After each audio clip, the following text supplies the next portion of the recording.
a little bit nervous.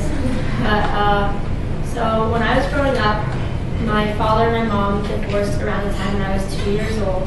So I've never really known my dad well or had a great relationship with him. And I lived with my mom, and so my whole life I spent with a lot of different men coming in and out of my life as she's tried to find love somewhere else. And so there was a guy named Paul, who was a British bicyclist, and there was a guy named Elvis, who I think my mom was going through a bit of a midlife crisis kind of thing. He was in his 20s. And then there was Rudy, who was quite rude, I thought. He would get snacks after school. Never my favorite. And then a few years ago, my mom met this guy named Kevin, who actually, he in the past had interned for a company that she started when she came to America. And so she hadn't known him originally, but then when they finally met, they realized their backstories kind of met up and they'd been like intertwined in each other's lives without kind of knowing.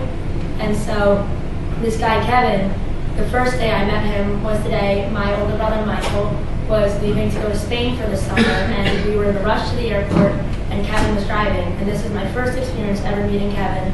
And so I walked outside. Kevin is standing in camouflage cargo shorts, Nike shoes that he's way too old to be wearing, bright neon colors, hurting my eyes as a teenager. And I look at him, and he's wearing a graphic V-neck, and he's wearing Oakley sunglasses that are mirrored, and behind him is a huge white Hummer, and I'm thinking, Mom, how much worse can it get? Like, who is this guy? And so he introduces himself, and we're already running late for the airport. He makes a few wrong turns. We're going to Newark. We live about 30 minutes away from it. Can't be that hard to get to. It's a straight shot on the highway. And so Kevin's making us late to this flight. My brother's going to miss it. He's going to be late to his classes in Spain. And everything's a mess. And so eventually we are on the highway going, and Kevin misses the exit to the airport.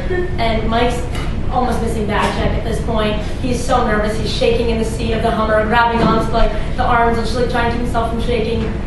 And so I think Kevin took it into his hands at this point, blasting Lil Wayne in the car. I don't even know, I'm not going to try and explain that. But I think he's trying to make a good first impression. And so his best idea of this is to take his white Hummer, and there's a grassy median in the middle of the highway. And so he takes it, and just in the left lane, I don't think I can really describe an image unless you were one of the cars on the highway that day. And he takes the Hummer, and he floors it over the median on the highway, and comes back down the hill on the other side. Somehow there's no other cars there, merges onto the other side of the highway, and catches the next exit at New York Airport.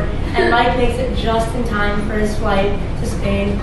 And so that was my first impression of Kevin. And over the last few years, he and my mom ended up getting married, and he's been a huge part of my life.